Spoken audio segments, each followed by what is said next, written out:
Excel ಶಾಲೆಗೆ ತಮ್ಮೆಲ್ಲರಿಗೂ ಸ್ವಾಗತ. ನಾನು ನಿಮ್ಮ ಕನ್ನಡದ ಹುಡುಗ ಪ್ರದೀಪ್.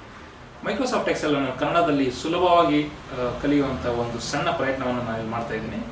ದಯವಿಟ್ಟು ಈ ವಿಡಿಯೋನ ಲೈಕ್ ಮಾಡಿ, ಶೇರ್ ಮಾಡಿ, ಹಾಗೂ ನನ್ನ ಚಾನಲ್ ಇನ್ನೂ ಸಬ್ಸ್ಕ್ರೈಬ್ ಮಾಡಿಲ್ಲ ಅಂದರೆ ದಯವಿಟ್ಟು ಸಬ್ಸ್ಕ್ರೈಬ್ ಮಾಡಿ.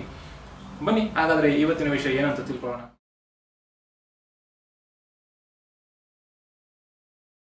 ನಮಸ್ಕಾರ ಸ್ನೇಹಿತರೆ, ಇವತ್ತಿನ ವಿಡಿಯೋದಲ್ಲಿ ನಾನು ನಿಮಗೆ ಫಾರ್ಮ್ಯಾಟ್ ಸೆಲ್ಸ್ ಮೆನು ಬಗ್ಗೆ ತಿಳಿಸ್ಕೊಡ್ತೀನಿ. ಅದು ಹೇಗೆ ವರ್ಕ್ ಆಗುತ್ತೆ, ಅದನ್ನು ನಾವು ಯಾವ ರೀತಿ ಬಳಸ್ಕೋಬಹುದು ಅಂತ ನಾನು ನಿಮಗೆ ತಿಳಿಸ್ಕೊಡ್ತೀನಿ. ನೋಡಿ, ಫಾರ್ಮ್ಯಾಟ್ ಸೆಲ್ಸ್ ಮೆನುಗೆ ನೀವು ರೈಟ್ ಕ್ಲಿಕ್ ಮಾಡಿ, ಯಾವುದೇ ಒಂದು ಸೆಲ್ನಲ್ಲಿ ರೈಟ್ ಕ್ಲಿಕ್ ಮಾಡಿ ನೀವು ಫಾರ್ಮ್ಯಾಟ್ ಸೆಲ್ಸ್ ಅಂತ ಕ್ಲಿಕ್ ಮಾಡ್ಬೋದು, ಅಥವಾ ನೀವು ಶಾರ್ಟ್ ಕಟ್ ಬಂದ್ಬಿಟ್ಟು ಕಂಟ್ರೋಲ್ ಮತ್ತೆ 1 ಅನ್ನೋ ಶಾರ್ಟ್ ಕಟ್ ಕೂಡ ನೀವು ಬಳಸ್ಕೊಂಡು ಫಾರ್ಮ್ಯಾಟ್ ಸೆಲ್ಸ್ ಮೆನುಗೆ ಬರ್ಬೋದು.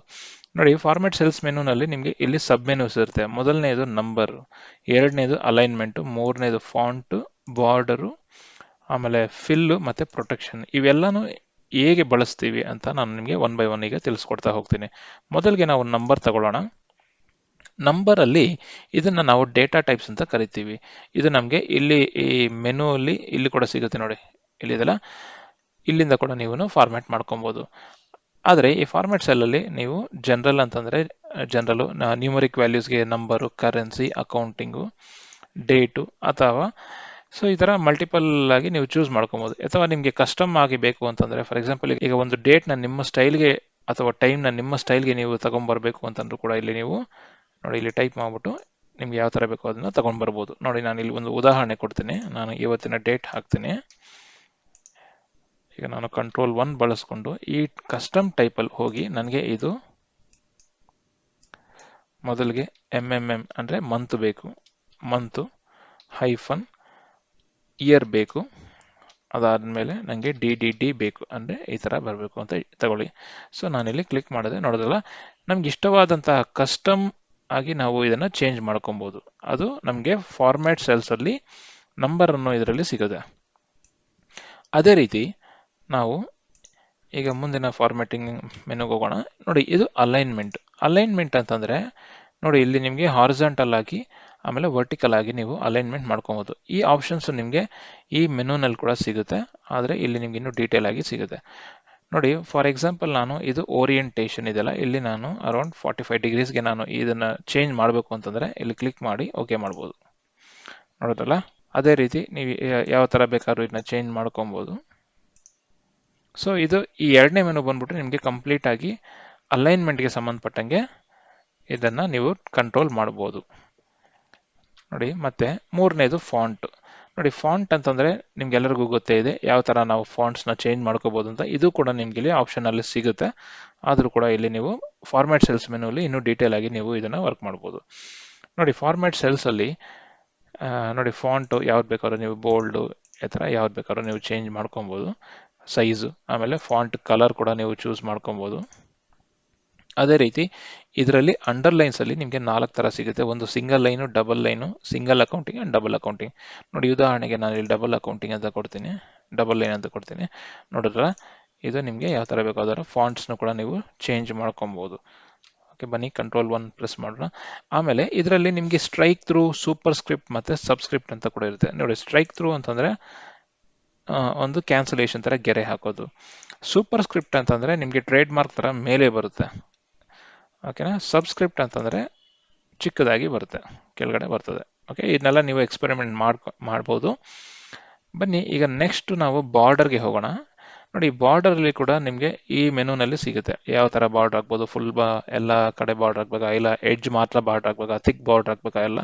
ಆದ್ರೆ ಇದರಲ್ಲಿ ನೀವು ಇನ್ನೂ ಕಸ್ಟಮೈಸ್ ಮಾಡ್ಕೋಬಹುದು. ಹೇಗೆ ಅಂತ ನಾನು ಇಲ್ಲಿ ತೋರಿಸ್ಕೊಡ್ತೀನಿ. ನೋಡಿ, ಬಾರ್ಡರ್ ಕಲರ್ ಫಾರ್ ಎಕ್ಸಾಂಪಲ್ ನನಗೆ ಪರ್ಪಲ್ ಅಲ್ಲಿ ಬೇಕು ಅಂತ ಇಟ್ಕೊಳ್ಳಿ. ನೋಡಿ, ಅದಾದ್ಮೇಲೆ ನೋಡಿ, ಇದರಲ್ಲಿ ಡಿಫ್ರೆಂಟ್ ಬಾರ್ಡರ್ ಸ್ಟೈಲ್ಸ್ ಇದೆ. ಫಾರ್ ಎಕ್ಸಾಂಪಲ್ ನನಗೆ ಡಾಟೆಡ್ ಲೈನ್ಸ್ ಬೇಕು ಅಂತ, ಇದರಲ್ಲಿ ನನಗೆ 3 ಕಡೆ ಮಾತ್ರ ಡಾಟೆಡ್ ಲೈನ್ಸ್ ಬಾರ್ಡರ್ ಬೇಕು, ಆದ್ರೆ ಒಂದು ಕಡೆ ಮಾತ್ರ ಬಾರ್ಡರ್ ಬೇಡ, ಒಂದು ಕಡೆ ಮಾತ್ರ ಥಿಕ್ ಲೈನ್ ಬಾರ್ಡರ್ ಬೇಕು. ಈ ತರ ಇಟ್ಕೊಳ್ಳಿ. ಸೊ ನೀವು ಇಲ್ಲಿ ಓಕೆ ಮಾಡಿದಾಗ ನೋಡಿ, ಇದರಲ್ಲಿ 3 ಕಡೆ ಮಾತ್ರ ನನಗೆ ಡಿಸೈನ್ ಬಾರ್ಡರ್ ಬಂತು, ಒಂದು ಕಡೆ ಮಾತ್ರ ನನಗೆ ಬೇರೆ ಡಿಸೈನ್ ಆಗಿ ಬಾರ್ಡರ್ ಬಂತು. ಸೊ ಇದು ನೀವು ಕಸ್ಟಮೈಸ್ ಆಗಿ ನೀವು ಯಾವ ತರ ಬಾರ್ಡರ್ಸ್ ಬೇಕಾದ್ರೂ ಅದನ್ನ ಇಲ್ಲಿಂದ ನೀವು ಕಸ್ಟಮೈಸ್ ಮಾಡ್ಕೊಬಹುದು. ಇನ್ನು ನೆಕ್ಸ್ಟ್ ಬಂದ್ಬಿಟ್ಟು ಫಿಲ್ ಅಂದರೆ ಇದರಲ್ಲಿ ಬ್ಯಾಕ್ಗ್ರೌಂಡ್ ಕಲರ್ ಇರುತ್ತೆ. ಬ್ಯಾಕ್ಗ್ರೌಂಡ್ ಕಲರ್ ಅಲ್ಲಿ ಕೂಡ ನೀವು ಜಸ್ಟ್ ಪ್ಲೇನ್ ಸಾಲಿಡ್ ಕಲರ್ ಕೊಡ್ಬೋದು, ಇದು ಫಿಲ್ ಎಫೆಕ್ಟ್ಸ್ ಕೊಡ್ಬೋದು, ಇದು ಮೋರ್ ಕಲರ್ಸ್ ಕೂಡ ನೀವು ಸೆಲೆಕ್ಟ್ ಮಾಡ್ಕೋಬಹುದು. ನಾವಿಲ್ಲಿ ಎಲ್ಲಾನು ನೋಡೋಣ. ನೋಡಿ, ಸಿಂಪಲ್ ಕಲರ್ ಅಂತಂದ್ರೆ ಯಾವುದೇ ಒಂದು ಕಲರ್ ತಗೊಂಡು ನೀವು ಅಪ್ಲೈ ಮಾಡೋದು. ಅದೇ ರೀತಿ ನೀವು ಫಿಲ್ ಎಫೆಕ್ಟ್ಸ್ ಅಂತ ಕೊಟ್ರೆ ಇದರಲ್ಲಿ ನೀವು 2 ಕಲರ್ನ ನೀವು ಮರ್ಜ್ ಮಾಡ್ಬೋದು. ಅಂದ್ರೆ ನೋಡಿ, ಇಲ್ಲಿ ನಾನು ಮೊದಲನೇದಾಗಿ ಒಂದು ಲೈಟ್ ಕಲರ್ ತಗೊಂತೀನಿ, ಇನ್ನೊಂದು ನಾನು ಡಾರ್ಕ್ ಕಲರ್ ತಗೊಂತೀನಿ. ನೋಡಲ್ಲ, ಇದರಲ್ಲಿ ಕೂಡ ನೀವು ಶೇಡ್ಸ್ ಯಾವ ತರ ಶೇಡ್ ಇರಬೇಕು ಅಂತ ನೀವು ತಗೋಬಹುದು. ಫಾರ್ ಎಕ್ಸಾಂಪಲ್ ಸೆಂಟರ್ ಇಂತ ತಗೊಂಡ್ರೆ ಓಕೆ ಮಾಡಿದ್ರೆ ನೋಡಿ, ಅಪ್ಲೈ ಮಾಡಿ, ನೋಡೋದಲ್ಲ ನಿಮಗೆ ಒಂದು ಶೇಡ್ ಅನ್ನೋದು ಎಫೆಕ್ಟ್ ಇಲ್ಲಿ ಬಂತು. ಅದೇ ರೀತಿ ನಮ್ಗೆ ಇಲ್ಲಿ ಪ್ಯಾಟರ್ನ್ ಕೂಡ ಸಿಗುತ್ತೆ. ಪ್ಯಾಟರ್ನ್ ಅಂತಂದ್ರೆ ಏನಪ್ಪಾ ಅಂತಂದ್ರೆ ಪ್ಯಾಟರ್ನ್ ಅಲ್ಲಿ ಒಂದು ಬ್ಯಾಕ್ ಗ್ರೌಂಡ್ ಅಲ್ಲಿ ಈ ತರ ಪ್ಯಾಟರ್ನ್ ಹಾಕೋಣದು. ನೋಡಿ, ಇಲ್ಲಿ ಕೊಡ್ತಾ ಇದ್ದೀನಿ. ಇದನ್ನು ಕಲರ್ಸ್ ಕೂಡ ನೀವು ಲೆಟ್ಸ್ ನಾನು ಗ್ರೀನ್ ಅಂತ ಕೊಡ್ತೀನಿ. ಕ್ಲಿಕ್ ಮಾಡಿ, ನೋಡೋದಲ್ಲ ಗ್ರೀನ್ ಆಗಿ ನಿಮಗೆ ಒಂದು ಪ್ಯಾಟರ್ನ್ ಅನ್ನೋದು ಇಲ್ಲಿ ಬಂತು. ಸೊ ನೀವು ಯಾವ ತರ ಕಲರ್ ಬೇಕಾದ್ರೂ ಚೂಸ್ ಮಾಡ್ಕೋಬಹುದು, ಬಟ್ ಯಾವ ಪ್ಯಾಟರ್ನ್ ಬೇಕಾದ್ರೂ ಕೂಡ ನೀವು ಚೂಸ್ ಮಾಡ್ಕೊಂಡು ಅಪ್ಲೈ ಮಾಡ್ಕೊಬಹುದು. ನೋಡೋದಲ್ಲ. ಇನ್ನು ಕೊನೆಯದಾಗಿ ಈ ಫಾರ್ಮ್ಯಾಟ್ ಸೆಲ್ಸ್ ಅಲ್ಲಿ ಪ್ರೊಟೆಕ್ಷನ್ ಅಂತ ಇದೆ. ಪ್ರೊಟೆಕ್ಷನ್ ಅನ್ನೋದು ನಿಮಗೆ ತುಂಬಾನೇ ಇಂಪಾರ್ಟೆಂಟ್. ಇಲ್ಲಿ ನಿಮಗೆ ಲಾಕ್ಡ್ ಮತ್ತೆ ಹಿಡನ್ ಅಂತ 2 ಆಪ್ಷನ್ಸ್ ಇರುತ್ತೆ. ಬೈ ಡಿಫಾಲ್ಟ್ ಪ್ರತಿಯೊಂದು ಎಕ್ಸೆಲ್ ಸೆಲ್ ಕೂಡ ನಿಮಗೆ ಲಾಕ್ ಅಂತಾನೆ ಟಿಕ್ ಮಾರ್ಕ್ ಆಗಿರುತ್ತೆ. ಅಂದ್ರೆ ಏನರ್ಥ, ನೀವು ಶೀಟ್ ನ ಪ್ರೊಟೆಕ್ಟ್ ಮಾಡಿದಾಗ ಇಲ್ಲಿ ಲಾಕ್ ಆಗಿದ್ರೆ ಎಲ್ಲಾ ಸೆಲ್ಸ್ ಕೂಡ ನಿಮಗೆ ಲಾಕ್ ಆಗುತ್ತೆ ಅಂತ ಅರ್ಥ. ಅಕಸ್ಮಾತ್ ನೀವು ಕೆಲವು ಸೆಲ್ಸ್ ನ ಸೆಲೆಕ್ಟ್ ಮಾಡಿಕೊಂಡು ಫಾರ್ಮ್ಯಾಟ್ ಸೆಲ್ಸ್ ಮೆನು ಅಲ್ಲಿ ಅನ್ಲಾಕ್ ಮಾಡಿದ್ರೆ, ನೀವು ಪ್ರೊಟೆಕ್ಟ್ ಮಾಡಿದ್ರೂ ಕೂಡ ಶೀಟ್ ನ ಪ್ರೊಟೆಕ್ಟ್ ಮಾಡಿದ್ರೂ ಕೂಡ ಯಾವ ಸೆಲ್ಸ್ ನ ನೀವು ಹೈಲೈಟ್ ಮಾಡಿ ಅನ್ಲಾಕ್ ಮಾಡಿದಿರೋ ಆ ಸೆಲ್ಸ್ ಅಲ್ಲಿ ನೀವು ಡೇಟಾನ ಎಂಟ್ರಿ ಮಾಡಬಹುದು. ಅರ್ಥ ಆಯ್ತಲ್ಲ?